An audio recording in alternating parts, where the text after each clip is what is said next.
Record ko. Hello. Okay, we will start with our live now. Okay, welcome po sa ating mga viewers. Welcome po sa ating mga viewers dito sa ating prophetic insight on the book of Revelation. At nandito po nga po tayo sa pagpapatuloy po ng ating pag-aaral dito sa especially sa kuha natin. Dali lang ha. Medyo okay. Yan. Okay, yan. Okay, welcome po sa ating mga taga-subaybay po dyan sa ating live. Okay. At pasalamat po tayo sa Panginoon na nandito po tayo muli sa ating serye dito po sa Prophetic Insights on the Book of Revelation. Especially we are ending. This is actually the final part of the series on the seven churches. So ang theme po natin sa ating pag-aaral dito sa seven churches ay the prophetic lessons from the seven churches, the SDA connection. At ang ating pag-aralan po ngayon ay patungkol po dito sa the great controversy in the seven churches of Revelation. Okay, so ito po yung ating pag-aaral ngayon, ano? So bago po tayo magpatuloy ay mayroon po tayong prayer thought, ano? Akin pong basahin ang prayer thought na nagsasabi po rito sa Manuscript Release, Book, Volume 1, 99, Paragraph 2. Ang sabi po rito, the mighty angel who instructed John was no less a personage than Jesus Christ. So the angel that actually bidden to talk with John is actually Jesus Christ, ano? Setting his right foot on the sea and his left upon the dry land shows the part which he is acting in the closing scene of the great controversy with Satan. This position denotes his supreme power and authority over the whole earth. The controversy has waxed stronger and more determined from age to age and will continue to do so. So habang po sinusulat ni John itong letter niya sa seven churches, ay ito po yung pinapakita actually ng ating Panginoon na there is a great controversy that will happen in the seven churches na kung saan natin pong mapag-aralan today. At ito ay napakagandang bahagi po ng ating pag-aaral dahil makikita po natin kung paano po ang kaaway ay gumagawa po para doon sa ikasisira ng panukala ng Panginoon. Ano? Ngunit hindi po siya magtatagumpay. Sabi po rito na the, the controversy has waxed stronger and more determined from age to age, and will continue to do so to the concluding scenes with when the masterly working of the powers of darkness shall reach their height. So mayroon po talagang sukdulan ng kung paano po ang gagawin ni Satan just to distort the plan of the Lord. Satan united with evil men. Kaya nga po dito sa lupa ngayon ay may mga evil men to actually support and comply to the dictates of Satan. At sabi niya rito, will deceive the whole world and churches who receive not the love of the truth. But the mighty angel demands attention. He cries with a loud voice. He is too slow to show the power and authority of his voice to those who have united with Satan to oppose the truth. After these seven thunders uttered their voices, The injunction comes to John as to Daniel in Revelation to the little book. Seal up those things which the seven thunders uttered. Ito po yung sinasabi natin na mayroon pong mga bagay na hindi po inalaw ng ating Panginoon na isulat. Ito po yung seven thunders. Siguro bago ito sa paninig ni Brother Marshall, na mayroon pong seven thunders na narinig ni John na isulat niya na sana. Pero sabi ng anghel, no, seal it up. Don't write it. Dahil yan po ay hindi pa dapat. Ibig sabihin, may mga bagay na God will not reveal at the point of time maliban sa kanyang time frame na itinakda po ng ating Panginoon. Okay? Mangyari na yung seven thunders na yan ay mangyari po yan in the last days na silyado na ang bayan ng Diyos. Okay? Dahil hindi po siya ay pinasulat kay John. So ibig sabihin, it will fully revealed through His people in the last days. Sabi pa po rito, this relate to future events which will be disclosed in their order. So kailangan mga kapatid ay we keep pace with the truth because God is actually giving the light or the present truth in its time. Sa time frame niya mga kapatid, mayroon po talagang tinakdang panahon para dyan. Kaya kung may present truth sa ngayon, ay dapat ang bayan po ng Panginoon ay handang tumanggap dito. Okay? At sabi pa po rito, John sees the little book unsealed. Then Daniel's prophecies have their proper place in the second, third, and as first, second, and third angels' messages to be given to the world. The unsealing of the little book was the message in relation to time. Okay. Yun po yung pagkatapos ng tinatawag natin Philadelphian Church ay nagkaroon po sila ng disappointment. At yun po ang actually ang pagbukas ng little book. They eat the little book at ano po ang kanilang karanasan? They are happy. It's very sweet. Napakatamis ng mensahe because they are eager to wait for the second coming of Christ. Pero ano pong nangyari? They failed because their understanding was that Jesus Christ will come on earth. But they don't know that Jesus Christ actually entered into the most holy place in the sanctuary in heaven to open the seventh seal. Kaya next week po ay atin po yung pag-aralan. Okay? Yung tinatawag natin the unsealing of the seventh seal na mayroon po ditong misinterpretation sa karamihan po ng mga theologian. Ngunit sa atin po, pag-aaral po dito sa prophetic insights ay atin pong buksan at atin pong sariwain, atin pong unawain kung kailan po nag-umpisa ang pag-open pa po ng silyo.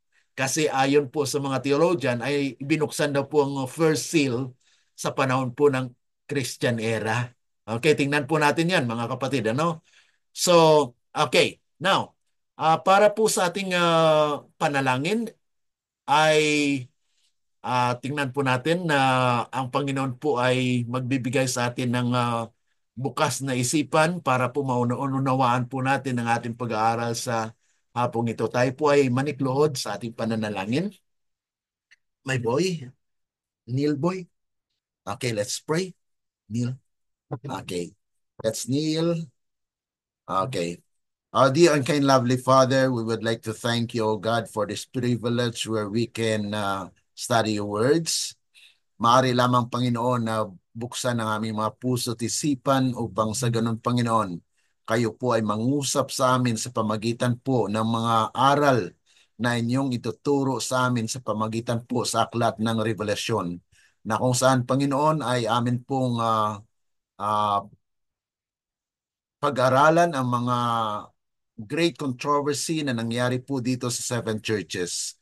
Tulungan nawa ang bawat isa sa amin, Panginoon, na makuha namin ang takdang mensahe para po sa kapanahonang ito na kami po ay maging handa at tuklasin po namin ang inyong mga salita ng ayon lamang sa inyong kalooban. Pagpalain niyo po ang aming mga kaibigan, mga kapatid na sumusubaybay po na sila rin po ay mabiyayaan ng inyong karunungan at ng kaalaman patungkol po dito sa mensahe ninyo sa seven churches. Pagpalain po ang inyong pangalan, binabalik po namin ang kalwalatian at ang kagalakan na sa aming puso, Panginoon, kayo'y mangusap. Ito po aming dalangin dahil lamang po sa matamis na pangalan ng aming Panginoong Jesus. Amen. Okay, so dito po tayo mga kapatid sa pagpapatuloy po ng ating pag-aaral. The messages that Jesus directed John to send to the seven churches, are recorded in the book of Revelation chapter 2 and 3. So their meanings apply on three levels. Okay? Yan po yung atin actually tinalakay during our studies in a prophetic insights. Una sa lahat mga kapatid, ay nais po namin shout out ang mga kaibigan, mga kapatid na sumusubaybay po dyan. Kasama ko po ang aking anak ngayon, si EJ. He wants to join with me. Kaya nga po talagang nagbihis po siya, no? At nais niya pong makasama natin siya sa ating pag-aaral ngayon. Okay? At sa ating mga taga-subaybay po dyan, salamat po sa inyong time-ting pag-subaybay sa ating pag-aaral po. This is actually the culmination of the study on the seven churches. At next week po, ay atin pong buksan ang seven seal. Okay? Medyo makuan po yan. Talagang napakaganda po ng pag-aaral natin sa seven seal. Ang ilan sa atin ay siguro ay magkaroon po ng talagang bagong pananaw dahil pag-aralan po natin talaga yung makahulang pananaw dito po sa Revelation chapter 4 to 8. Okay? So medyo mahaba po yan pero atin pong bigyan ng karampatang panahon. At bukas po ay special na programa po natin. May karoon po tayo ng special feature na we will be reading our sister, ang inyong ate Erin ay magkaroon po ng pagbabasa po ng inyong mga liham ng ating buhay. At inanyayahan po natin ang ating mga kaibigan, mga kapatid, kung mayroon po kayong mga testimony, love stories, challenges in life, bring it up and send us the letter at atin pong bigyan ng pagkakataon po na mabasa po yan at bigyan po natin ng biblical insights. Sister Air po ay magbabasa niyan and then we will be giving the biblical insights on whatever application or principles that we can get from the story. So may mga lesson po mga kapatid na ating pong matutunan sa ating pong pagbabasa ng ating ng liham po ninyo. Okay, dito po sa ating pag-aaral ay ating pong tinalakay na itong seven churches po ay mayroon po siyang tatlong application. Okay? Una po ay historical application. Yung historical application mga kapatid nangyari po kaganapan sa kasaysayan doon sa Asia Minor na itong mga churches na ito, yung tatlong churches, Ephesus, Smyrna at Pergamos, ito po ay mga nasa malapit po sa coastal area. Okay? At yung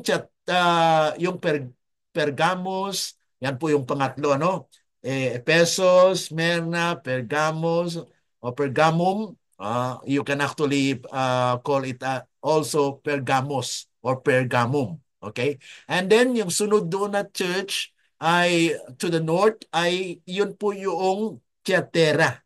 Okay, Thyatira, and then pagkatapos po niyan medyo sa baba ay Sardis, tapos yung Philadelphia at yung pangpito po ay yung Laodicea. Okay, so yun po yung mga pitong churches. Na yun po ay historical application atin pong napag-aralan. Ang pangalawa po ay prophetic application. Yung prophetic application po mga kapatid, mayroon po siyang takdang kapanahunan na mangyari po yan. Katulad sa ay yung sequential application na yung Efeso po ay from 31 to 100. Okay? And then yung Smyrna, 100 to 313. Yan po yung mga kapatid yung prophetic application in the history as well. And then pagkatapos mo niyang Pergamum ay 313 up to 538. Yan po yung prophetic time frame na kung saan yun po yung iglesia na na-apply po sa prophecy. And then ang Thyatira po mga kapatid, ito po yung Dark Ages, ano? Actually, kwan po yan. 538 AD up to 1517. Nag-extend pa po yan hanggang 1798. Okay? Dahil yan po ay tinatawag nating Dark Ages during the papacy. Okay? And then, ang sunod po dito mga kapatid ay yung Sardis. Yung Sardis po ay may katiting na tira po sa kanila. Kaya nga po nagkaroon ng Reformation. Okay? Yan po yung actually the Reformist. Nag-start po yan 1517 up to 1798 and then extended po yan sa panahon po ng Millerites, actually 1833.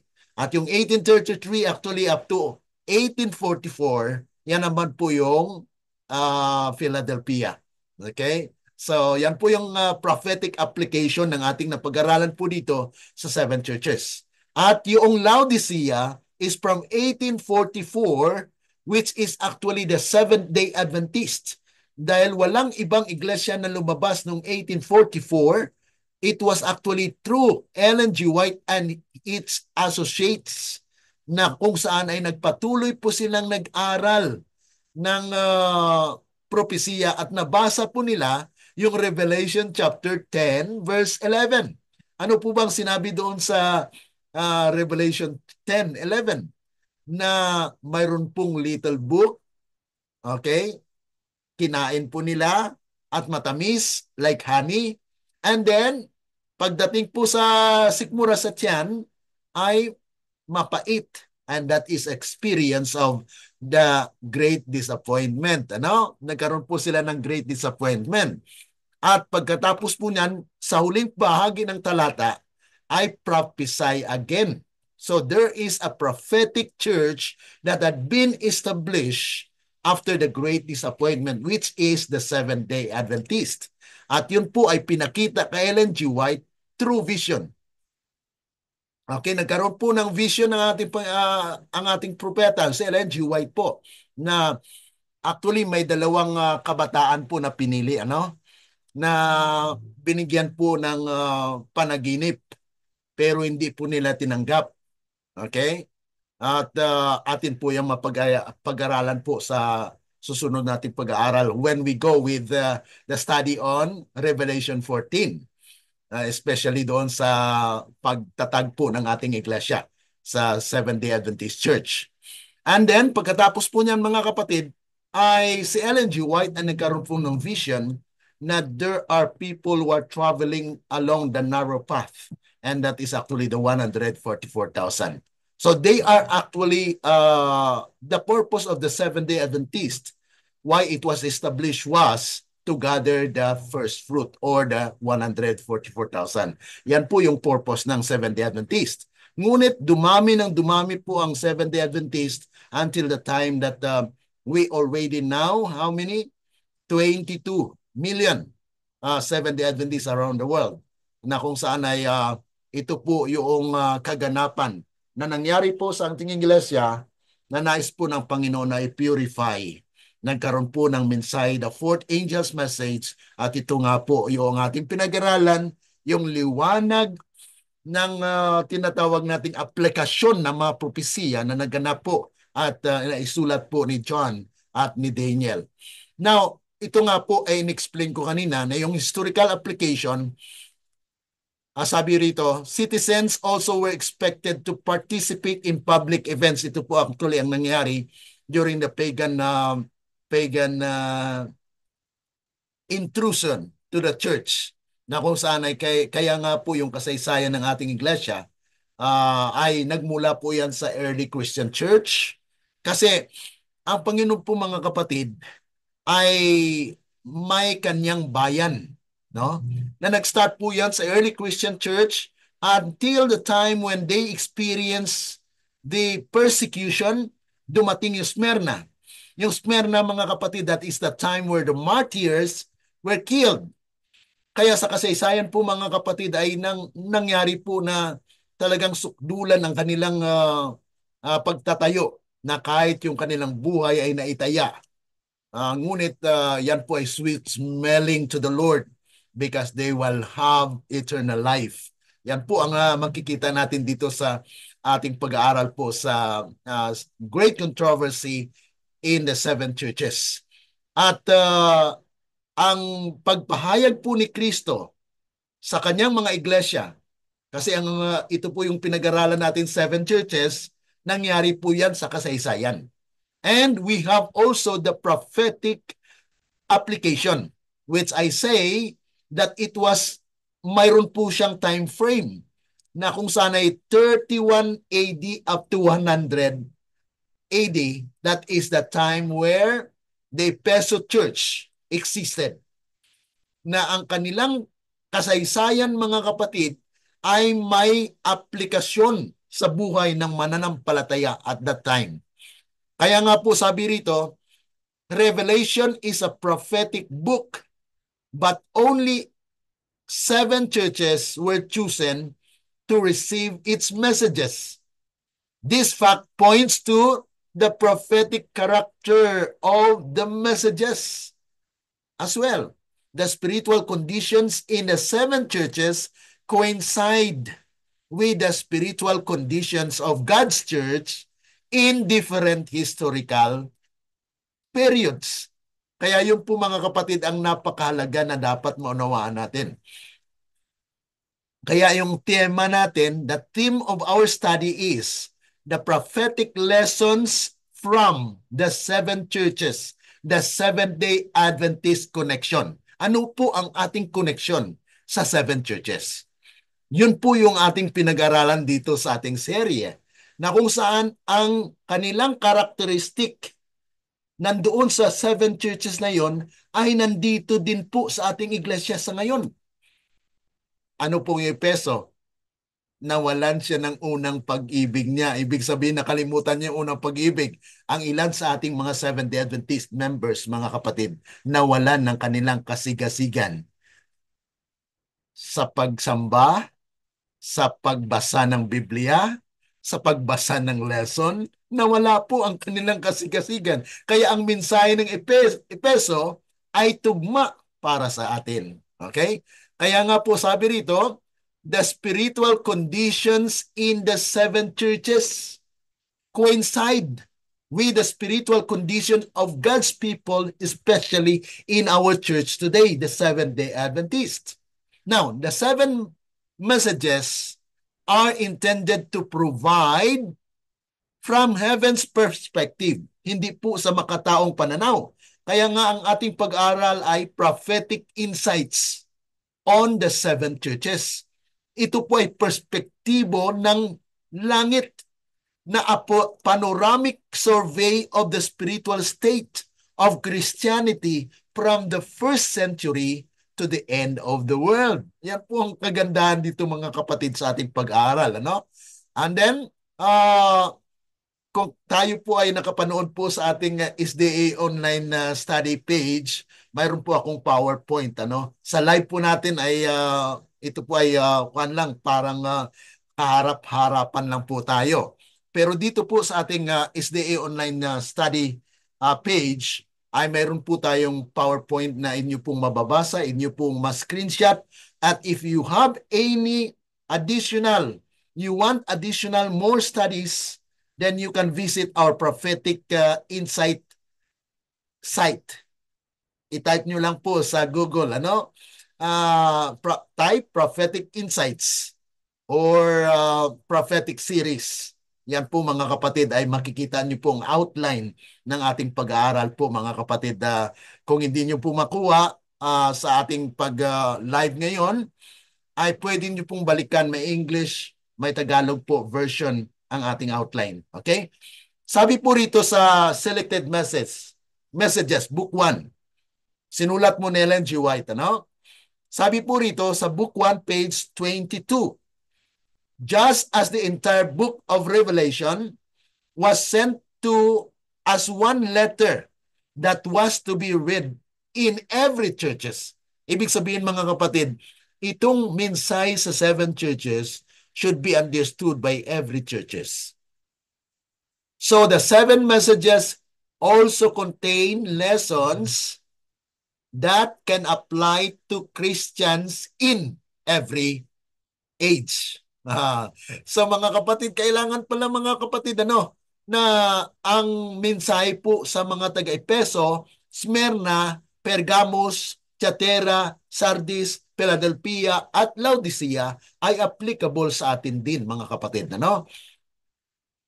Kaya in such a way, the messages represent different types of Christians in different places and times. For instance, while a general characteristic of Christianity today is Laodicean, some Christians may identify with the characteristics of some of the other churches, Ephesus, Smyrna, Pergamos, Thyatira. Yung Thyatira kasi mga kapatid, is yung double standard, minsan ang ating mga Seventh-day Adventist members ay double standard na rin. So, Thyatira, pag-aralan nyo ang mensahe sa mga taga-Thyatira. Huwag niyong yung pag-aralan niyo po mga kapatid dahil ito napakahalaga na kung saan ay nandoon pala yung mensahe naka-engrave. And then, yung Sardis. Sardis is actually a dead church. Buhay po siya pero patay. Ibig sabihin, may mga taong may kukunti na lang. Kaya sabi ng Panginoon, ipagpatuloy mo kung ano ang counting yan. Ay i-apply mo, gawin mo. Yan po yung mensahe sa mga taga-Sardis. Kaya nga po, that was actually the message to the reformist. Pero mga kapatid ay nangyari po mga kapatid ay talagang may hamon, malaking hamon po. Dahil during that time ay pinipigilan dahil kasama po yan sa Dark Ages. Ngunit pagdating po ng Philadelphia noong 1833 up to 1844, yun po mga kapatid, nag-boom yung mensahe at they are actually loving persons dahil kinikilala po silang brotherly love church. Nandun po yung talagang they endure patiently until the time when times na nangyari po yung great disappointment. Okay? Ito po yung mga controversy sa Efeso. Ang una po na ating tinignan dito ay anong nangyari sa Efeso? Na sila po ay kaakit-akit. Ang pangalan po na Efeso, ibig sabihin po niyan ay kaakit-akit na iglesia. Ngunit ang rebuke ng Panginoon sa kanila, iniwan nyo ang iyong unang pag-ibig. Bakit? Ano ang great controversy na nangyari po sa Efeso? Okay. The city was filled with such public buildings.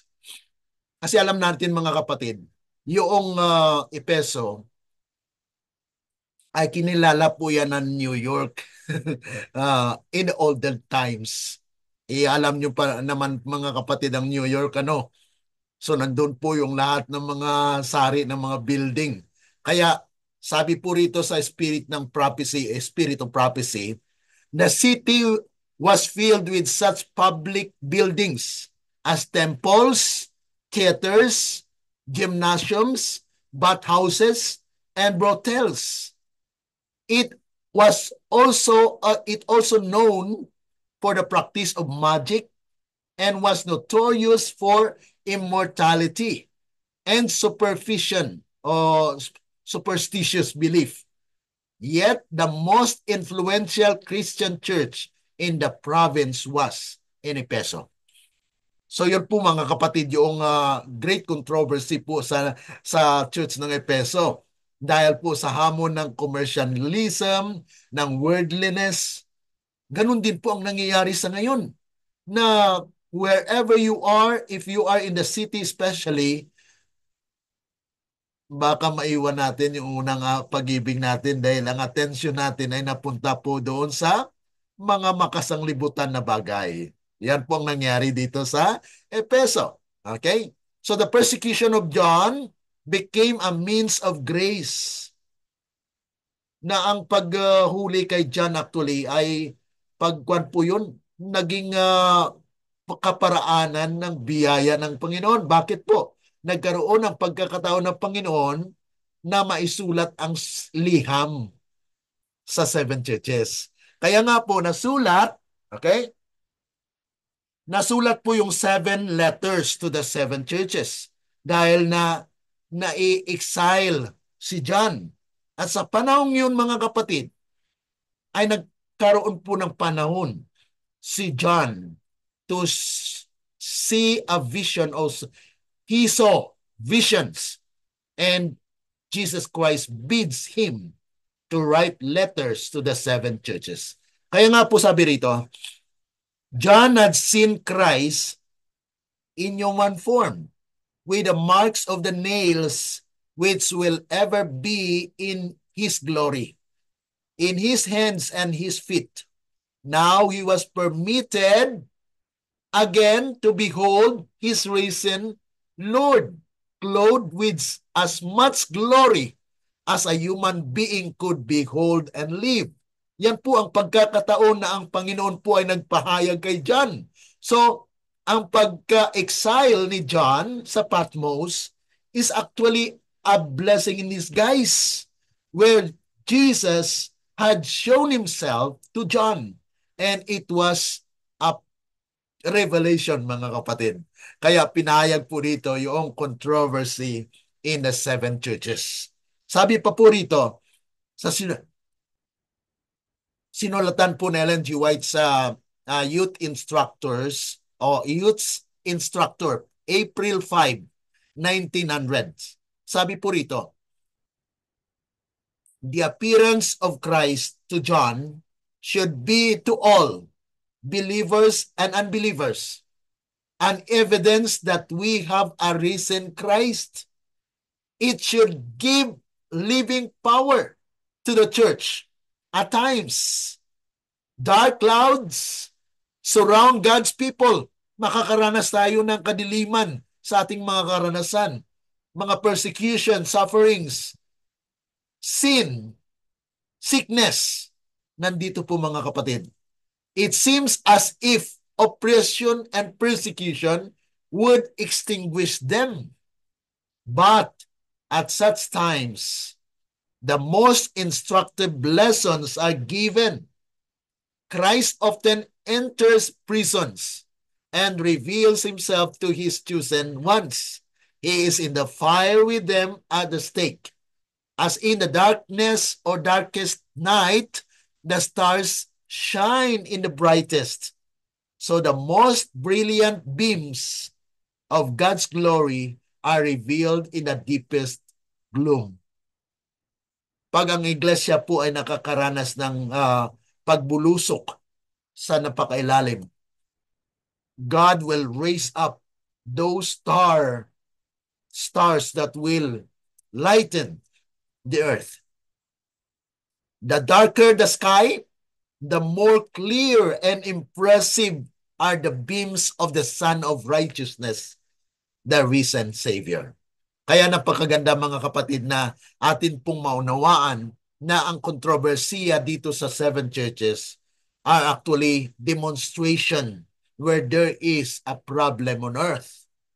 And we need to acknowledge mga kapatid na ang Panginoon po ay may mga mensahe na kanyang ihayag sa mga iglesia.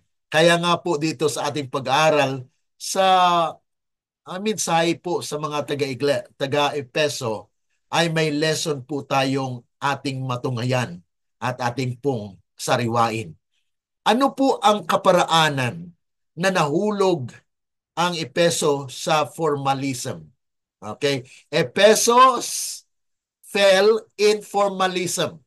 Ang formalismo, mga kapatid, ay para bagang it is just a stereotype na paulit-ulit lang pero ang una mong pag-ibig wala na. Ibig sabihin, naging liturgical. Pag sinabing liturgical, mga kapatid, ay parang kuha na lang, yung programa na lang. Maraming mga tao may mga programa. Pero, mga kapatid, ang laman sa kanilang buhay ay iba. Formalism. So, you can just say, see them active, but they are not growing. Okay? Yan po yung formalism. Yan po ang nangyari dito, no? Revelation chapter 2 verse 4 and 5. Nevertheless, I have somewhat against thee. Okay? Because thou hast left thy first love. Remember therefore from whence thou art fallen, and repent and do the first works. Kaya mga kapatid, ang nais po ng Panginoon, balikan natin kung saan tayo nahulog. Okay? Sa kapanahunan po ng mga Ephesian, ay nabagsak po sila, nahulog sila sa formalismo. Na kung saan ay sabi rito, na may kakunting laban lang ang Panginoon sa mga taga-Epeso. Ganun din mga kapatid sa atin kapanahunan ngayon. No? Na sometimes we fall short of God. Na parang balik-balik lang tayo sa church, formalism lang yan, just do it for the sake of doing it, but has no engagement in the life, that there is no changes that we can see. Sabi po rito sa Bible Commentary, Seventh-day Adventist Bible Commentary, Volume 7,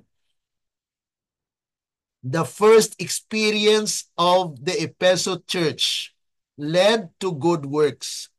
God took delight in the fact that this church reflected the light of heaven by revealing the Spirit of Christ in tenderness and compassion.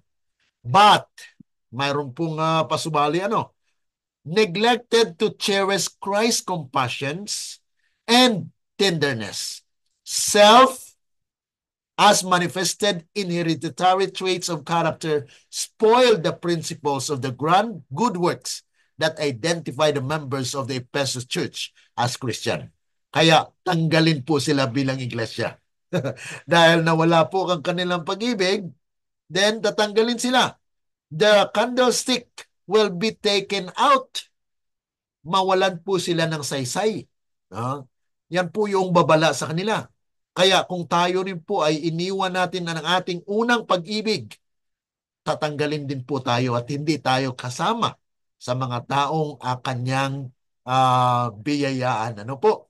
Kaya nga po dapat ay mag-ingat po at talagang we need to take precaution in everything that we do, na hindi po tayo maging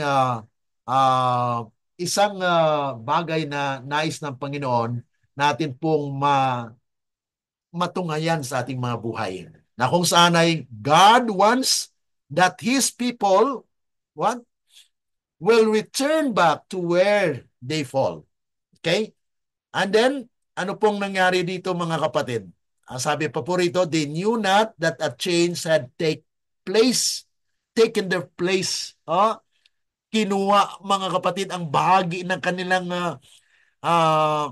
buhay dahil ang kanila pong mga atensyon ay na-divert.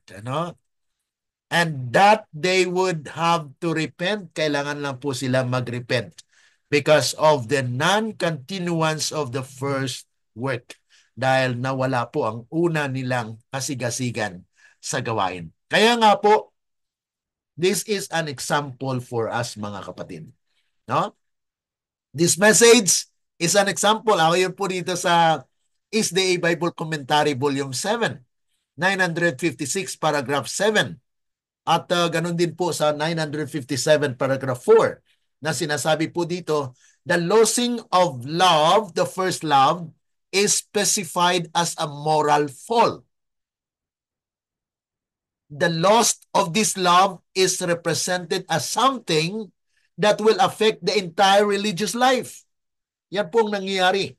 Pag mawalan po ang unang nating pag-ibig, pagmamahal, katulad po sa bagong baptize ka, no? Kasi grabe ang kasigasig mo. Nag-umpisa ka sa talaga napakainit, pero later ay nawala po ng sigasig. Kaya ang entire religious life po natin ay babagsak. So that's what happened to Efeso. Na lesson po yun sa atin. Na this is actually the great controversy that happens in the Ephesian church. At maaring mangyari din po yan sa inyo. Maari din mangyari sa akin.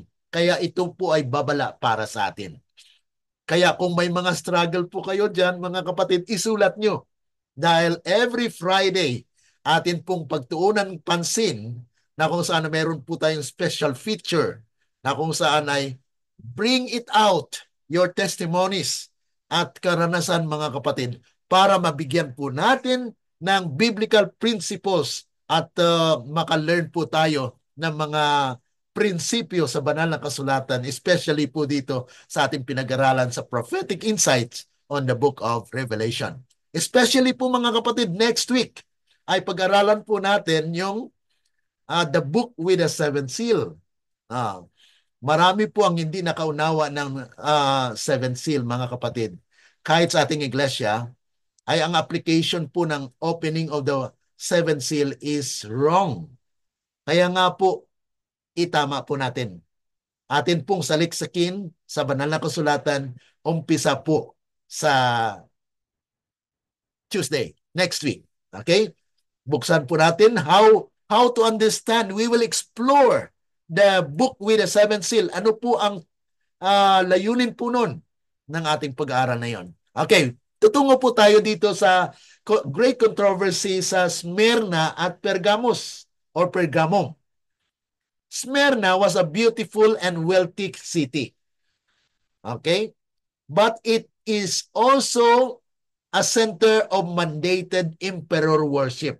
Kaya nga po, pag nandoon po yung imposition, mag-impose na po ng mandate of worship, ay talagang ang maghadlang nito at ang hindi tumupad nito, buhay ang nakataya. Kaya nga po, nga sa kapanahonang yon, ay especially yung 10 days na equivalent to 10 years. Sa panahon po ni Diocletian, persecution po ito ng 303 up to 313. Ito po yung sukdulan ng kamatayan ng mga martyrs na kung saan ay marami pong pinatay na mga Kristiyano na tumayo po sa katotohanan. Ngunit ganun pa man, the message to the church in Smyrna applies prophetically to the church in the post-apostolic era, when Christians were viciously persecuted by the Roman Empire. Kaya nga po yung application ng mga sulat po sa seven churches ay may tatlo, di po ba? Una, historical. Pangalawa, prophetic. At pangatlo po mga kapatid, universal. Okay, yan po yung ating pag-aralan po dito sa ating prophetic insights. Ano po? At binanggit ko na po yung 10 days na binanggit po sa Revelation chapter 2, verse 10, na it has fulfillment prophetically during the time of Diocletian, the emperor, na nagkaroon po siya ng 10 years of persecution among those Christians who may follow their belief. At marami po ang martyrs na namatay po dahil sa kanilang pagtayo sa prinsipyo. Okay? And alam po natin na yung Pergamum is the next church, mga kapatid, was the center of various pagan cults, including the cult of Asclepius, the Greek god of healing, Kaya kung ang katawan na po natin ang nakataya po dyan, ay magkakaroon ka na ng compromises. Kaya nga po, yung Pergamum po or Pergamos, ito po yung church that compromise. Dahil may karamdaman. Kaya pupunta po siya sa Diyos-Diyosan para kumuha ng healing. So yun po yung mga nangyayari dito na kung saan itong si Asclepius ay kinikilala po siya na Savior because He is a God of healing. Ito na po yung mga Diyos-Diyusan nila noon. Kaya nagkaroon po ng tinatawag nating compromises sa iglesia po ng Pergamos. At maari din pong mangyari ito sa atin, hindi po ba?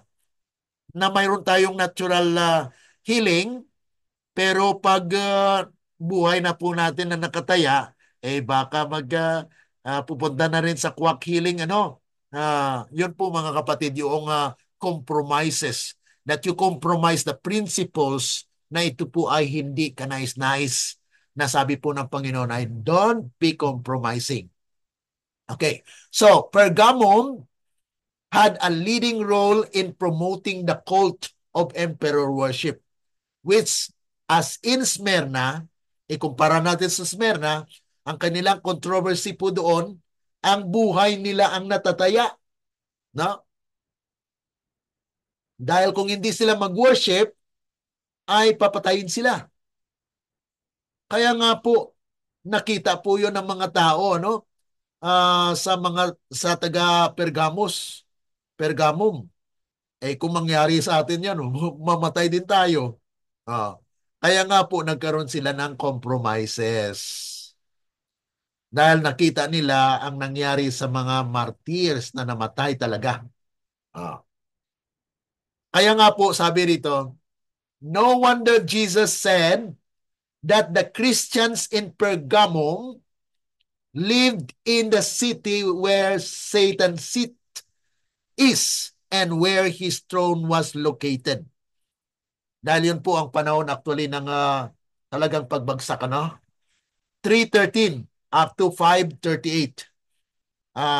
Doon din na napaloob mga kapatid yung pagbago ng araw ng pagsamba. Di po ba? Sa panahon po ni Constantine the Great, there was a first decree, Sunday law. That was 321, March 7. Constantine the Great, changed the day of worship from Saturday to Sunday. And it was actually acknowledged by the Roman Catholic Church. And we believe, mga kapatid, mga kaibigan, na ito po ay nasa kasaysayan na. At tanggap naman po nila na it was actually the authority of the church that they have changed the day of worship from Saturday to Sunday. Kaya nga po, maraming mga Kristiyano ang sumunod po doon. Okay? So, yan po yung nanggaling sa Pergamum Church. The Christian in Pergamum, mga kapatid, face temptations for both outside and inside of the church.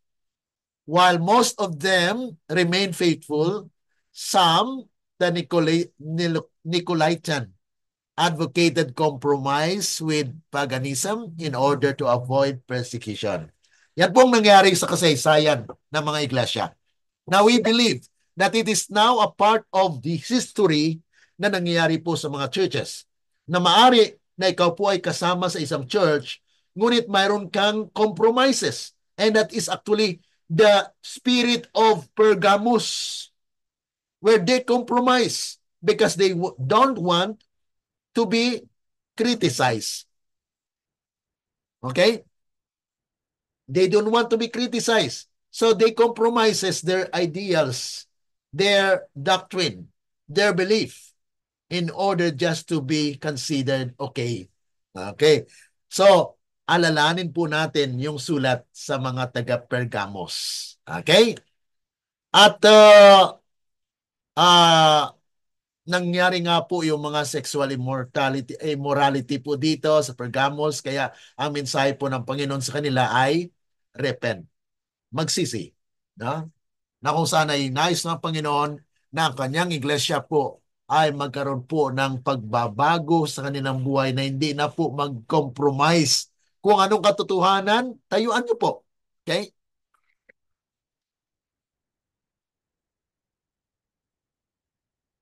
Medyo iba ngayon ang panahon mga kapatid, nung mainit na grabe ang init po dito sa Thailand. Kamusta po sa inyo dyan, ano? At sabi nga po rito, yung church sa Pergamum is a prophetic picture of the church that approximately happened. Yun na nga po sa kasaysayan, ano? Kaya may prophetic equivalent po siya. 313 AD up to 538. Yun po yung kasagsagan actually ng pagtayo at pagkaroon po ng pagtatayo po ng Little Horn sa Daniel chapter 7 and 8 natin po mapag-aralan later. Okay? Now, ang Smyrna, pressure from within and outside. Kaya nga po na ang iba po talaga ay talagang pinatay. Martyrs had been many during the time of the Smyrna, na kung saan ay they are considered the sweet smelling dahil they actually sacrifice their life, but the promise of the Lord for them is eternal life. Yan naman po mga kapatid yung talagang bunga po ng kanilang pagiging martir ay buhay na walang hanggan. Bagamat sila'y namatay, pinakilala po ni Kristo ang kanyang sarili na siya po ang the Son of God, who is actually the owner of life. And pressure within from the synagogue of Satan at the time, na kung saan ay talagang pilit po sila na pasimbahin, ngunit may talagang tumayo at sila po ipinatay. Yan po ang mga kasagsagan po ng especially yung 10 years po. Yung 10 days na sinabi po sa Revelation chapter 2 verse 10, yung 10 days po dyan, equivalent po yan sa prophecy, 10 years of the reign of Diocletian, na marami pong mga martyrs ang pinatay po sa Smyrna. Okay? Kasaysayan po yan na makita po natin dito sa ating slide na mayroon pong mga lion na kinakain po, hinahabol yung mga Kristiyano, pinatay. At yan po ang mga nangyari actually. So this is a great controversy in the church where who wants to stand for, even they will lose their lives, they will stand for it. How about us? Paano naman tayo mga kapatid? Kung nalaman po natin ang prinsipyo ng katotohanan, will we stand? Yan po yung hamon sa atin, ano? So there is a danger of compromises na nangyari po yan sa Pergamos, na may pressure po inside and outside. Dahil inside ay may mga spiritual na Diyos-Diyosan po sila na sinasamba. Yan po yung mga challenges. Outside, there is actually a mandate of the emperor to worship the God of yung mga pagan gods, ano?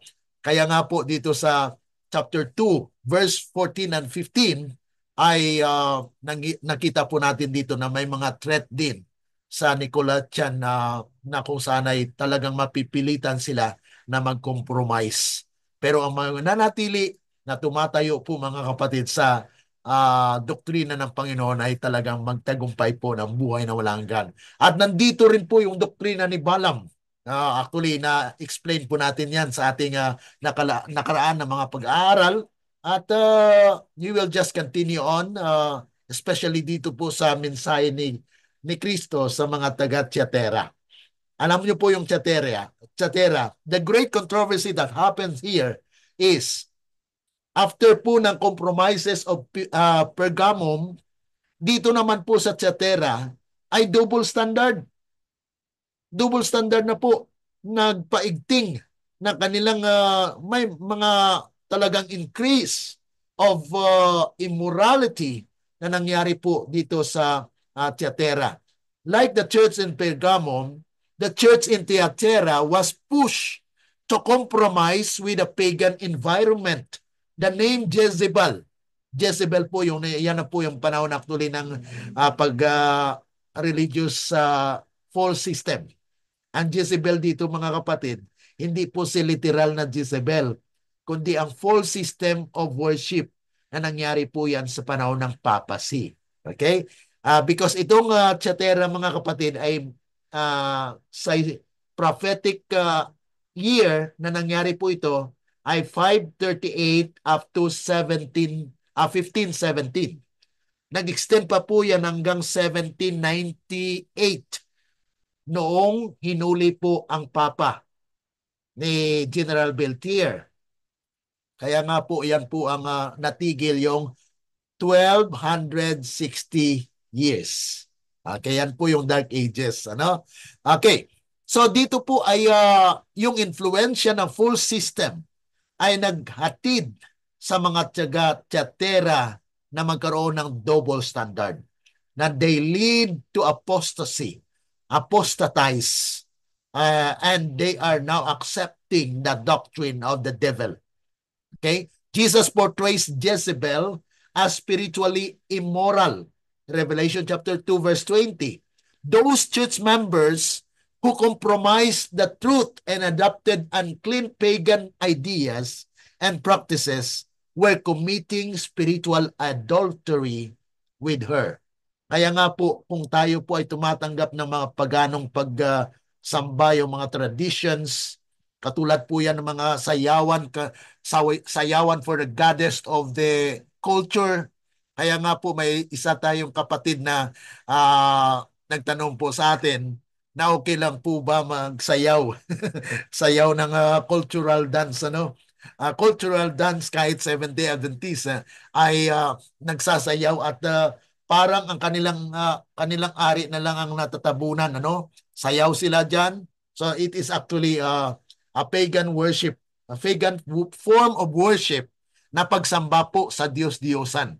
Pagano po yan, nanggaling po yan sa pagano. Kaya bilang Seventh-day Adventist, there should be a reformation on that, mga kapatid. Ano? Kaya ang kapatid po natin ay nagsabi, sana panagumpayan ko ito. Dahil iyon po ay cultural na nangyari po sa ating mga kapatiran. Kaya kung may kasaysayan po kayong katulad niyan, testimony, write them at send it to us because Friday is a special day where we will be hearing your testimonies, your love stories, and biblical principles and insights that we will be taking into consideration. Okay? At marami po actually na kasama po sa pag-aaral natin dito sa Great Controversy, ngunit talagang napakabilis po ng ating panahon. Ano? Thyatira corrupted by power. Dahil yun po yung pag-alsa actually ng talagang paglago ng papacy at that time. Kasi Dark Ages po yan. 538 up to 1798. Yan po yung prophetic application of the seven churches na especially dito sa Thyatira. After po ng Thyatira, yung actually may mga napag-aralan na po natin ito, binigyan lang po natin ng emphasis yung great controversy na nangyari po dito, na ang binanggit po na Jezebel dito ay nagre-representa po yan sa papacy during the Dark Ages. Okay? At least kung mabasa niyo po ang Revelation na nagbabanggit po sa Thyatira at binanggit po si Jezebel dyan, ang Jezebel po dito ay naglalarawan ay represented or symbolized by the pagan worship, false worship mga kapatid. Okay? And then, dito po tayo sa sunod na church, ang Sardis. Ito po yung dead church. Pero mayroon pa po siyang buhay. Konti na lang. Sabi niya kung anong natira dyan ay ihandog mo sa Diyos. Kaya nga po, during that time, mayroon pong reformatory opening. Si Martin Luther po, that was actually 1530, na si Martin Luther ay nag-post po siya ng 95 theses answering to Tetzel. Tetzel mga kapatid, ay yan po yung nagtuturo ng yung indulgence indulgence na when you want to be forgiven, you need to pay. You need to pay for your sins. or maari na pwede ka mga manalangin ng how many times. Oh, kaya doon po kinuha yung manalangin ka ng 50 Ave Maria or whatever there, mga kapatid, yun po, doon po yung nanggaling sa katuruan ni teacher. Okay? At sinagot po yan ni Martin Luther sa pamagitan po ng 95 theses na kanyang pinaskil doon sa church na ito ang righteousness of Christ na walang kakayanan ang ating mga gawa. Kahit anong gawin natin, mga kapatid, ang makagawa lang ng kabutihan ay si Kristo. Kaya kung wala si Kristo sa ating mga buhay, mga kapatid, ay bagamat yes, ang Panginoon po ay naglikha sa atin na tayo po ay sawangis ng ating Panginoon, ngunit nabayiran po ito ng kasalanan.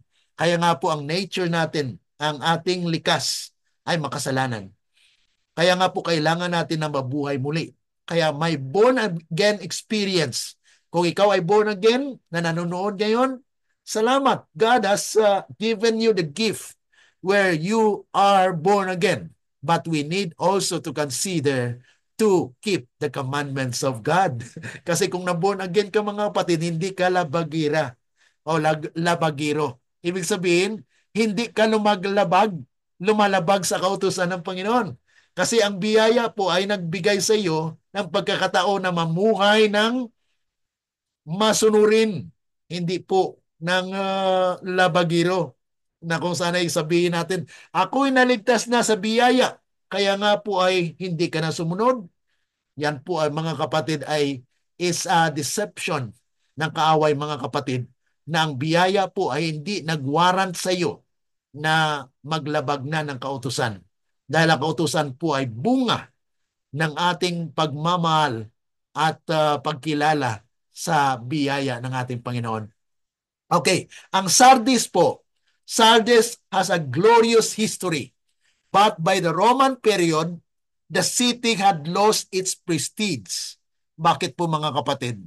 Dahil talagang during the Reformation ay talagang inadlangan din po yan.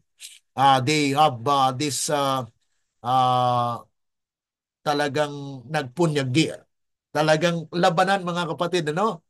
But the Roman period, the city had lost its prestige. While the city was still enjoying wealth, its glory was rooted in its past history rather than in present reality. Dahil during that time, mga kapatid, nasugatan talaga. Nasugatan po yung power ng beast.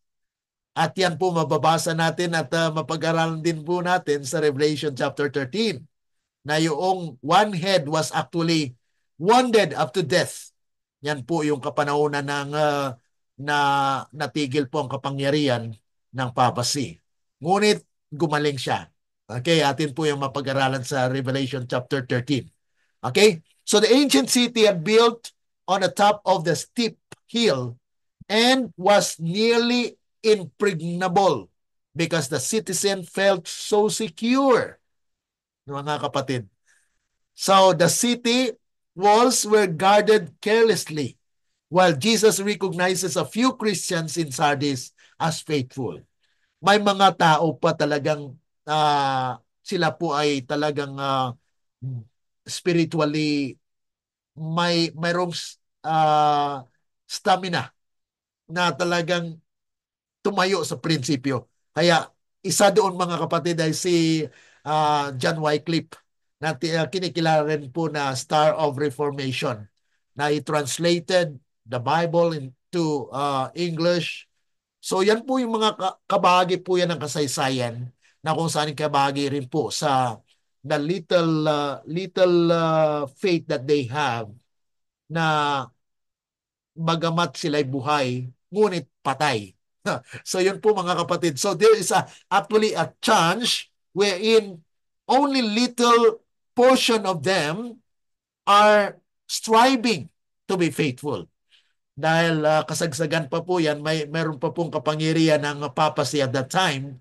Kaya nga po talagang they pursue with the Reformation at that time.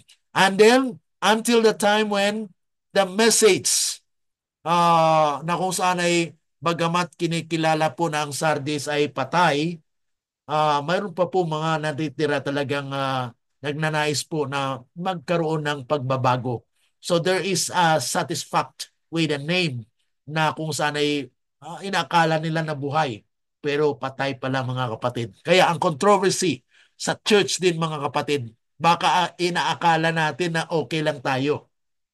Pero mga kapatid, ang atin palang spiritual na buhay ay patay na.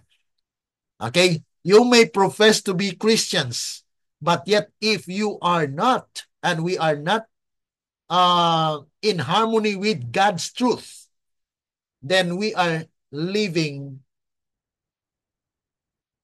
our last breath. Dying. Okay? Dying while living. Yan po yung kalagayan ng Sardis. Ano? Na kung saan ang controversy po dito ay talagang magpupunyagay ka. Kasi nandyan po yung hamon sa buhay na bagamat sabi nga po rito sa Bible commentary, they desired a new phase of doctrine were pleasing to many minds. They thought they needed a wonderful change, and in their spiritual blindness did not discern that their sophistries would uproot all the experiences of the past. Kaya mga kapatid, we need to learn from this situation as well during the time of the Sardis church in a prophetic application of it. But there is a universal application na it might happen to you and happen to me. So yun po yung ating bantayan. Kaya pinag-aralan po natin yung sulat sa mga taga-Sardis. Okay? Kaya sabi pa po rito, they had a name to live. Ang Sardis kasi mga kapatid, sa pangalan po ibig sabihin buhay. Pero patay. They had a name to live, but as far as exerting a saving influence is concerned, they are dead. They had a form of godliness without power. Kaya ganun din po sa ating mga churches ngayon, na they seems to be living but dying. Bakit po? They are compromising as well. So nandun na po yung espiritu ng Pergamos, espiritu ng Tiatira, double standard. Okay lang yan. No problem. Just be faithful to the Lord. Pero na-compromise po ang katotohanan. Whatever truth that we have, we need to stand for it. Even there is a persecution. Even there is rejection. Yan pong sabi sa mga taga-Sardis. Kukunti na lang ang natira sa inyo. Buhay kayo pero patay. Kaya, repent. Magpatuloy. Be faithful to the few talents that you have. The few life or the few years of your existence ay mananatiling matatag at patuloy na magpunyagi mga kapatid. Yan po yung mensahe. Kaya grabe yung controversy sa Sardis mga kapatid. Ano? At sabi nga po rito, Ephesians chapter 4 verse 12 and 13, till we all come in the unity of the faith and of the knowledge of the Son of God, and to a perfect man, and to a measure of the stature of the fullness of Christ. Mangyari lamang po yan, mga kapatid, kung si Kristo'y nasa atin. If Christ is within, then we will be victorious. According to Corinthians chapter 2, verse 14 and 15. Thanks be to Christ, because He is the one that gives us victory. He allows us to triumph. Siya po ang may kapangyarihan, mga kapatid. Kaya we need to rely on Christ's power, God's power. Dito na po tayo sa Philadelphia. Medyo mahaba mga kapatid, ano? Pero ang Philadelphia mga kapatid ay wala po silang tinatawag na yung rebuke, dahil sila po ay talagang nananatili na matatag. This is a sixth church during the time of Millie Rights Movement, Adventism, na nangyari po sa kasaysayan, that they are closely following the word of truth at that time mga kapatid. Sabi nga po rito, great revivals took place in churches on both sides of the Atlantic in the prophetic fulfillment of Philadelphia. Years leading up to 1844. Yan pong nangyayari during that time na marami pong mga pagbabago sa mga churches at that time because they are the Philadelphian church. Philadelphian church means they actually love philosophy. Kaya philosophia. Delphia, love for the brethren, love for the system, love for God, love for all the things that are written in the book of life, of the scripture, na talagang sinundan po nila, kaya nakapagbasa po sila, nakapag-aral po sila ng Daniel. Nabuksan po na yung Daniel chapter 8 verse 14 at doon po nila natagpuan na mayroon pala pong pagpasok ni Jesus Christ doon sa sanctuaryo. But their application was the earth is the sanctuary. Yun lang po ang pagkakamali actually sa mga Millerites.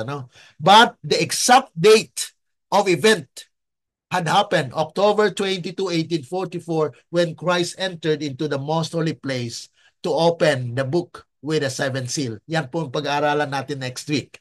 The book with the seventh seal. Kung kailan po yan nangyari. Okay? Philadelphia, weak but strong in the Lord. Sila po ay mahina, ngunit sila ay matatag o malakas sa Panginoon, mga kapatid. Yan po yung nakita dito sa buhay ng Philadelphian. Now, weak according to the human point of view, but they are strong in the presence of the Lord because the glory of the Lord has been with them. And it was led by these great men. Great Advent revival was led by a poor and humble people led by William Miller at that time, mga kapatid. Okay?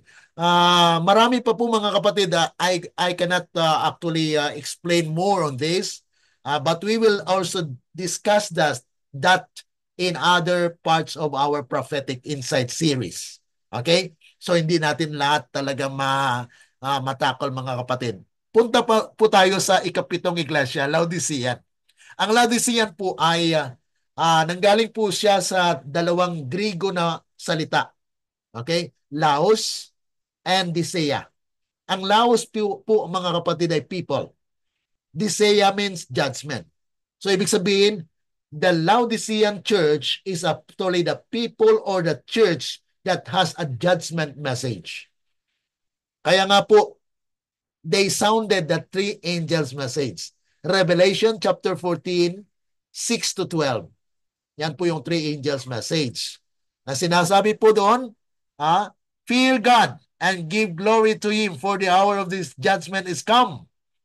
Kaya nga po yan po yung first angel's message. Mapag-aralan din po natin yan sa chapter 7, sa 14 ng Revelation.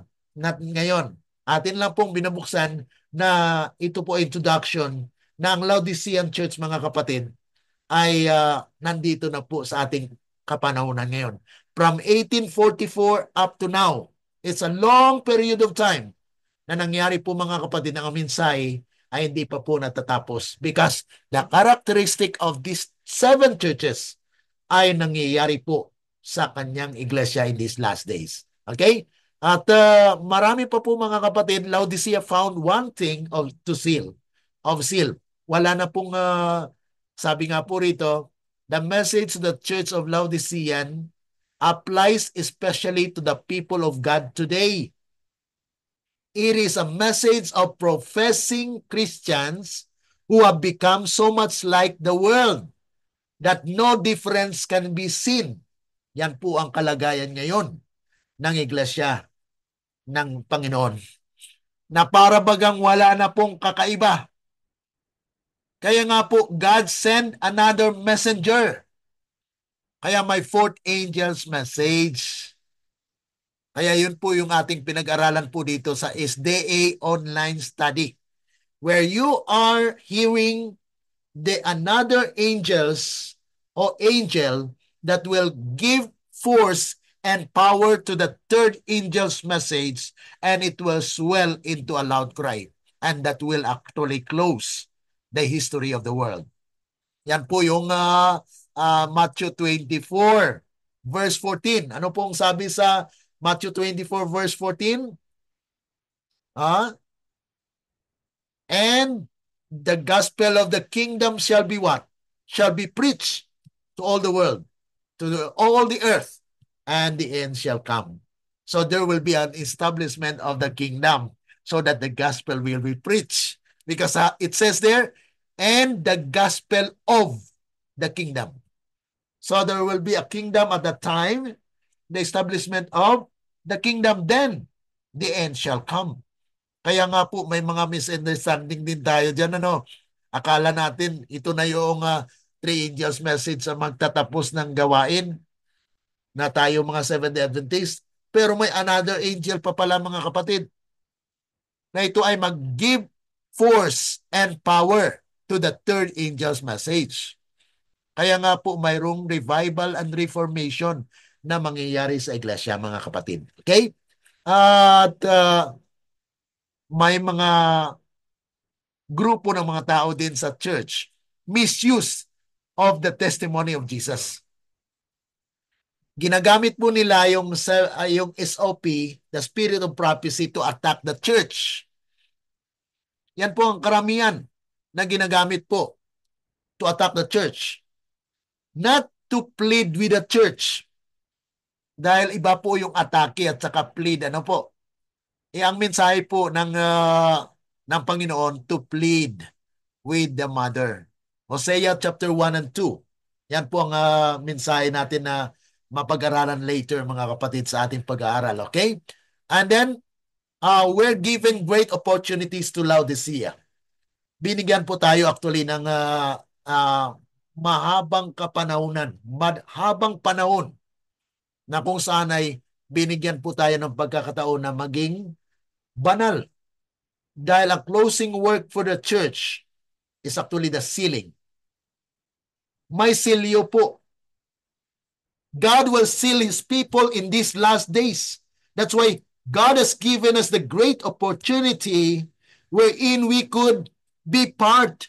Kaya sabi ni Ellen G. White, let us strive with all the power that God has given us to be among the 144,000. And according to Testimonies for a Church, Volume 3, 266 to 67, the closing work for the church is the purification of the church. That's why this message is not to separate, not to attack the church, not to destroy the church, but to build up the standards that God has given for this church as Seventh-day Adventist.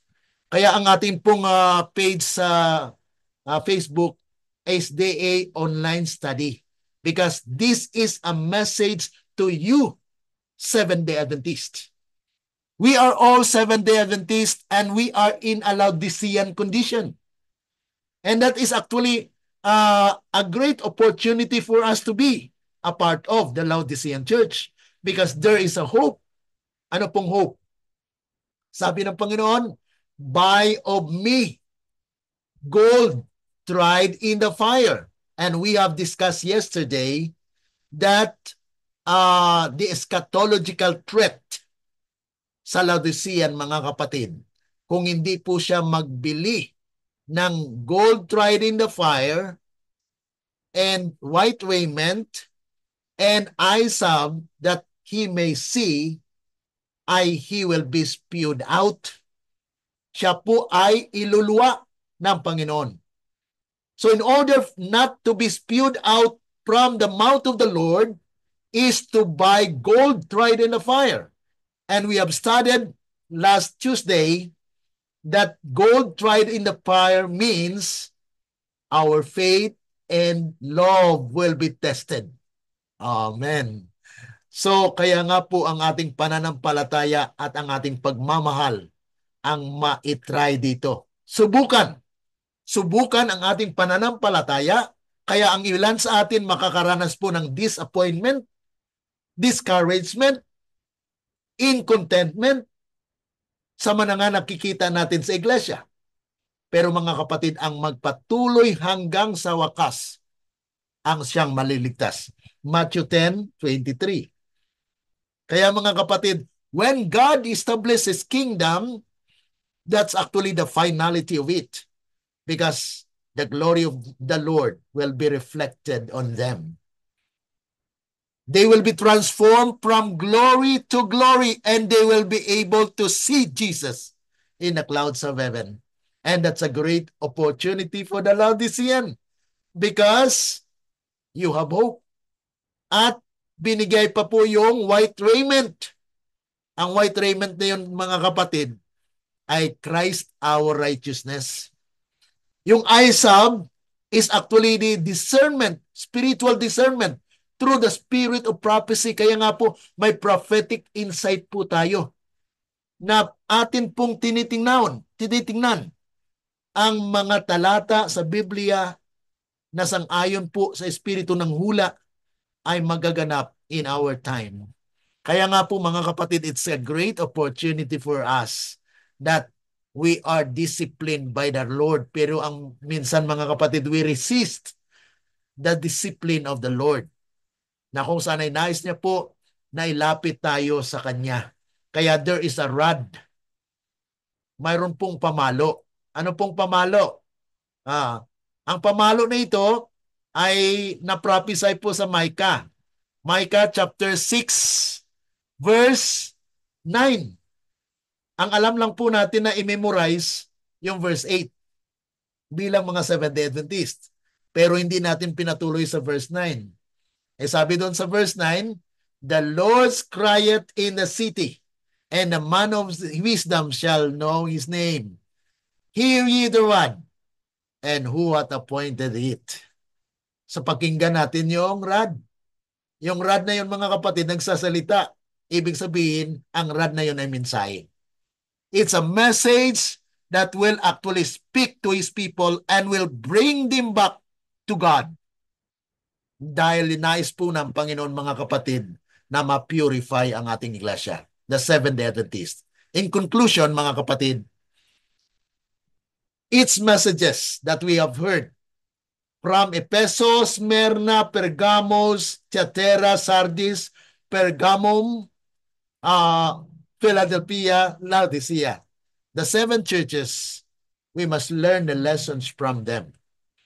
Because the characteristic that they have, they possess, may also be applied to us. And the message that was brought to them was applicable to us because it was not fulfilled to them. It will be fulfilled in these last days. And those who have died under those messages will also have the opportunity to live again. May pag-asa man sila mga kapatid. Hindi lang po 144,000 na maliligtas. Ano po? Sila po ay first fruit of the living lang. Ibig sabihin, yung mga namatay, may pag-asa po yun. Huwag nating ilimitahan po yung kaligtasan ng tao. Ano po? Maraming maliligtas because they live the truth. They walk their talk. Kung anong kanilang tinuturo ay sinakabuhayan. Kaya mga kapatid, bilang bayan ng Diyos, we need to learn the lessons from these churches. There are great controversy. Mayroon pong talagang tunggalian. Yan po ay reality na nangyayari. Pero ang sabi ng Panginoon, ang magpatuloy hanggang sa wakas ang siyang maliligtas. Any reaction mga kapatid? Kung mayroon po kayong mga katanungan sa ating mga kaibigan, mga kapatid po na sumusubaybay sa ating platform, you can just type your question or reaction at atin pong muling inimbitahan ang lahat na sumulat ng kanilang testimony, love stories. Ipadala po yan sa amin dahil every Friday mayroon po tayong special feature na bibigyan po natin ng buhay ang inyong mga kwento. Okay? Any reaction sa ating mensahe ngayon, Sister Susan? Magandang hapon po. Gandang hapon. Yung pong kabuuan pala nung sa seven churches ay yung pong sinasabi ni Lord dun sa First John 2:16-17. Amen. For all that is in the world, the lust of the flesh and the lust of the eyes and the pride of life is that of the is not of the Father, but it is in the world. Mm. Kaya yung kabuuan po ay yung unang Ephesians ay dahil meron pong mga commercialization Ah. ay nawala po yung pag-ibig sa Diyos kahit na nakaunawa na ng Word of God. Kaya ito'y pasok talaga po pala sa mga totoong mananampalataya na. Pero yung mga pinili na sabing totoong mananampalataya sa isipan ng bawat isa, na mananampalataya siya na siya'y papasok sa langit, ay hindi po pala masasabing ligtas na siya talaga Mm. dahil nakikita pa sa kanya na kakukulangan ng pag-ibig. Dahil kung siya'y naihanap buhay, nalilimutan niya ang Diyos at Amen. nawawala yung kanya pag-ibig. Kaya hindi pwedeng mag-serve sa dalawang Panginoon. At yun pong mga sumusunod, dalawa lang po ang nagbinigyan ng pagtatagumpay. Yung pong, yung pong Esmerma at saka po yung Philadelphia. Ay lima po yung church na ipina alam ni Lord na ipinahayag kay Juana. Yun po ang kalagayan ng bawat simbahan. At Mm. yung idolatry, hindi po pa rin alam ng sarili ko meron siyang pagsamba sa Diyos-Diyusan. Ang si ano mang inuuna ay na hindi mula sa Diyos ay kasalanan dahil yung covetousness po ay pumapasok. Mm. Kaya dun po ay talaga po palang kailangang mag-aral, magbasa, makinig sa tulong ng Espiritu upang yung pong limang iyon na hindi nakikita sa simbahan ay wala po tayong judgment. Meron po tayong malinis na pag-iisip at katuwiran para sa kanila upang patuloy silang ipanalangin at makahanda para sa pagsasalita ng ayon po sa sinasabi ng The Rod. Amen. Kaya, the Shepherd Rod. Kaya, yung kabuuan po ng mga tinuro mong ito ay yung tunay na paghahanda, preparation ng bawat nasa loob na ng SDA at matuto. At kung siya talaga tinawag at siya ay hinirang ng Diyos, maraming tinawag pero kukunti po ang pinili, ay makapag-ready. Dahil para po yung last of the world, yung lahat po ng ninanasa ng para sa mundong pagnanasa, ang makagawa ay Diyos, hindi po sarili natin. At yung katuwiran po pala natin talaga, wala. Sa Mm. sinasalita ng Lord sa atin ngayong mga panahon pong nag-aaral po ako. Yung pong Mm. lahat ng kahit paghahanap buhay pala, kahit pagkilos mo, paggawa mo, kung ikaw pa nandun pa sa, halimbawa po piyestahan, kumakain ka pa rin ng pagkain nila, tapos po ay sumasiyaw ka pa rin ng mga bagay na akala mo ay ikaw ay naiingatan ng Diyos. Hindi pala. Mm. Talaga pong napakarami na mga dapat na maunawaan upang pati lahat ng bisyo, pagnanasa ng laman, at yung pita ng mata at lahat po ng sinasalita ng bibig ay pinag-iingat ng Lord. Kaya yung Laodicean, Mm. napakabuti po ng Diyos sa pastor. Amen. Dahil kahit napakasamang nakikita niya, andun Mm. pa rin yung kanyang pag-ibig, hindi nawawala para Amen. Amen. makaredy sa kanyang pagbabalik. Yun po yung kabuuan na alam ko pong kulang pa yun sa pinapaunawa ni Lord sa akin. Pero salamat po na mas lumalawak po yung liwanag na dati po sa akin ay kulang. Amen. Wala. Sinag po, sinag lang po sa akin yun. Sinag na hindi pa po talaga lumiliwanag. Pero ngayon po, sa Amen. 2 years ko po sa Lord, salamat po na marami pong sinasabi ang God at nangungusap siya. At salamat po na totoong buhay ang ating Diyos. Salamat po sa Amen. Kanya. Purihin Salamat po po ang sa Panginoon. Diyos. Luwalhatiin po ang pangalan ng Panginoon at salamat po sa inyong buhay, Sister Susan. Ano? God can use you in many ways actually that you can testify that the Lord is working in you na maganap po ang kanyang kalooban sa inyong buhay. Okay? Salamat po. Amen po. Mayroon pa po ba mga kapatid? Sister Marisa? Magandang hapon po. Magandang Hayaan hapon niyo po, po. magpakilala po ako. Ako po ay born again Christian. Aha, Nandito pa ako sa Ormoc City. aha, Ay, sa akin, gusto ko lamang pong magtanong ho ba? aha, Doon po sa Pahayag 320, aha, sabi po doon ay, nakatayo ako sa labas ng pintuan na tumutok-tok. aha. Kung di rin gininuman ng aking tinig at bubuksan ng pinto, ako'y papasok kanyang tahanan at magkakasalo kaming kakain. Ano po bang explanation dito? Literal po ba ito? Kasi ginagamit ko din po ito sa pag-ibanghelyo. Aha. Ay ano po bang explanation dito? Ito po ba literal na pintuan or tumutok-tok sa puso ng tao na dapat buksan ng tao ang kanyang puso, tanggapin si Jesus bilang Lord and Savior Amen. para Maganda maligtas. po ang katanungan ni Sister Marisa. Ano po, salamat po sa inyong katanungan. Ito po actually yung panawagan sa mga Laodicean. Ano po? Yung Laodicean ay ang kalagayan po niya ay malahininga. Ano po? At ang Panginoon po ay tumutuktok. Okay? Tumutuktok po siya sa gawang o sa door. Ang tanong po, kung ang door po ay puso natin, ano? Kaya po ba nating buksan ang ating puso kung tayo po ay patay? Patay spiritual.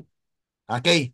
Ito po yung premise niyan na ang Panginoon po ay handang mangusap sa atin. Ngunit kung hindi tayo tagapaghinig, hindi tayo nakinig, then wala siyang kapangyarihan na buksan ang ating puso. Ang salita niya po, kapatid, ay yun po ay may buhay. Yun po yung may kapangyarihan. Kaya nga po tayo bilang tao ay makasalanan. Patay po tayo dahil sa kasalanan. Ano po? Ngayon, ang Panginoon po ay tumutuktok, kumakatok sa ating mga pintuan at ang sino mang makarinig, doon po yung key point. Ang sino mang makarinig sa kanyang tinig, ibig sabihin, siya ay nagsalita. At kung magsalita ang ating Panginoon ayon po sa Juan 6 63, 63 mga John 6:63. Sabi po doon that his word is life and spirit. It quickeneth the soul. Siya po ang bumubuhay sa ating buhay. Siya po ang may buhay at espiritu. Ibig sabihin kung tayo po ay nakinig ng salita ng Diyos, doon po dumarating yung pananampalataya. Romans 10:17. Hindi makarating sa pananampalataya ang tao kung hindi po siya nakinig. Kaya nga po doon sa mensahe po sa Laodicean, those who have ears, makinig. Ang may mga tainga, dapat makinig. Pakinggan ang sinasabi ng Espiritu. Pag pinakinggan po ang Espiritu ng katotohanan, ang katotohanan po ang siyang magbukas sa ating mga puso. Dahil wala po tayong kakayanan personal. Nakuha niyo po mga kapatid, ito po yung kalagayan natin. Dapat maunawaan natin na tayo po ay patay espiritual. Dahil sa kasalanan po. Ngayon, ang kalagayan natin spiritual, patay. Buhay tayo ngayon. Buhay tayo physical. Ngayon po mga kapatid, buhay tayo. Pero ang ating spiritual patay dahil sa kasalanan. Ngayon, sino po ang makapagbukas ng ating puso dahil patay tayo spiritual? Di po ba yung salita ng Diyos? Ang salita po ng Diyos, yun po yung kumakatok. Okay. Yun po ang magbukas din dahil may kapangyarihan po yung salita ng Diyos. Okay. Hindi po tayo ang bumubukas. Ibig sabihin, ang bumubukas po ang kapangyarihan ng Diyos na sa pamagitan ng ating pakinig, ang salita niya ay nangusap sa ating mga puso at doon po ay lumalambot, lumalambot hanggang mabuksan po yan. Yan po ang gawain ng salita ng Diyos na ang sino mang hindi nakikinig ng kanyang salita, paano po makapasok si Kristo? Wala. So, we need to listen. Kailangan po natin makinig. Dahil ang pakikinig po, doon dumarating yung pananampalataya. Ayon po sa Roma 10:17. Ang pananampalataya ay dumarating sa pamagitan po ng pakikinig. At ang pakikinig na yon, magkakaroon po ng kapangyarihan ng Diyos na mangusap sa ating mga puso at mabuksan.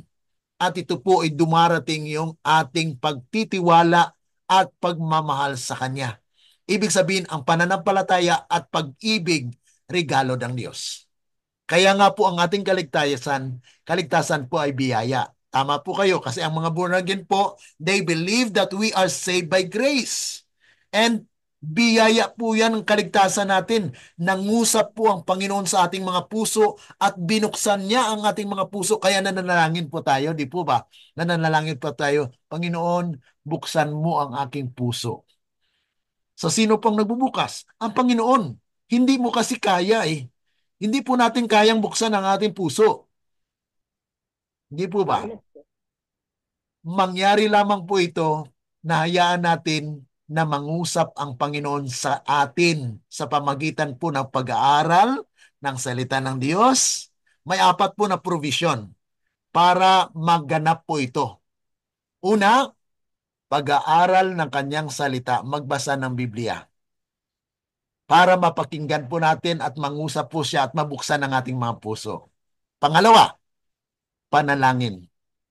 Ang panalangin po, yun po yung ating komunikasyon sa Panginoon. Panginoon, tulungan niyo po ako dahil wala po akong kakayanan. Tanggapin niyo lang po na wala ka kayong kakayanan dahil siya po ang magpupuno niyan.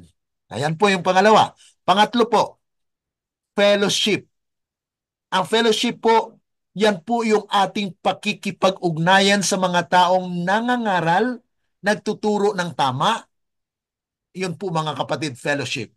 You can worship with them, you can listen to them, you can hear them, and you can also participate in the worship para mag-grow po tayo spiritually. Pangapat, eyewitness. Kaya nga po yung mga testimony po ninyo, eyewitnesses na po yun. Kung ano po ang naganap sa iyong mga buhay, share it to other people that they may also learn from your experience where the Holy Spirit had lead you into experiencing them. Kaya nga po, yun po yung paraan ng pagbubukas ng ating mga puso. Ang Panginoon po ay kumakatok sa pamagitan ng kanyang salita. Kaya ang taong hindi makinig, hindi makaspasok si Kristo sa kanila. Okay? Klaro po ba, Sister Marisa? Nasagot po ba ang tanong ninyo? Okay, maraming salamat po. Okay? So, medyo na po tayo, nagsubra po tayo ng panahon. Sorry po talaga kasi talagang napaganda po ang ating discussion at marami pa pong mga aral po nating matutunan po dito sa Prophetic Insights. At next week po, pag-aralan natin yung The Book with the Seventh Seal. At yun po yung napaka-importanting topic ko na dapat po hindi natin ipagliban. Okay? So, sa ating pagtapos po mga kapatid, ay inanyayahan ko po kayo tayo manalangin sa pagtatapos. Dakila at mabagin po naming Ama na nasa langit ka, kami po ay lubos na nagpapasalamat sa pagkakataong ito na kami po ay nakapag-aral, nakakinig po, napakikinig ng inyong mga salita. Nawa patuloy, Panginoon, na kayo po ay mangusap sa aming mga puso dahil wala po kaming kakayanan na buksan ito, ngunit sa pamagitan po ng inyong mga salitang may kapangyarihan ay maganap ang inyong kalooban sa aming mga buhay. Kaya salamat, Panginoon, sa aming mga kapatiran, mga kaibigan na sumusubaybay po, Panginoon. Bigyan niyo po sila ng pusong uhaw na makinig po ng inyong mga salita upang mabuksan ito, upang kayo po ay papasok at kahit anong kanilang maranasan, Panginoon, kahit sino mang tataboy sa kanila, kahit sino mang mag-persecute sa kanila, ang kanilang pinipersecute po ay kayo. Dahil kayo po ay nanaan sa aming mga buhay. Kayo po ang nanaan sa aming mga puso na kayo po ngayon ang namumuhay sa aming mga buhay. At salamat, Panginoon, na amin pong danasin ang landas ng buhay na nais po ninyong maranasan namin. At amin pong inanyayan ang inyong banal na espiritu na patuloy na mangusap at manguna po sa amin upang kami ay ganap na magagawa lamang ng mga bagay ayon lamang sa inyong kalooban. Amin pong pinasalamatan ng lahat ng ito dahil lamang po sa matamis na pangalan ng aming Panginoong Hesus. Amen. Let the words of our mouth and the meditations of our hearts be acceptable unto thine sight, O Lord, our strength and our Redeemer. Amen. Amen po. God bless. Maraming salamat po sa inyong pagsubaybay at bukas po ay makakarinig po kayo ng iba dahil mayroon po tayong mga sulat, liham galing sa ating mga kaibigan na kayo rin po ay tingnan po ninyo kung alin po yung maganda kasi every month ay mayroon pong isang pipiliin natin na napakagandang kwento sa buhay, landas ng buhay. Kung ano po ang naranasan po ninyo, isulat po ninyo yan at atin pong bigyan ng buhay at biblical principles and insights para magkaroon po tayo ng lesson sa ating mga buhay. Okay, salamat. God bless you po at see you tomorrow. The same time po. Maraming salamat. God bless. Bye-bye.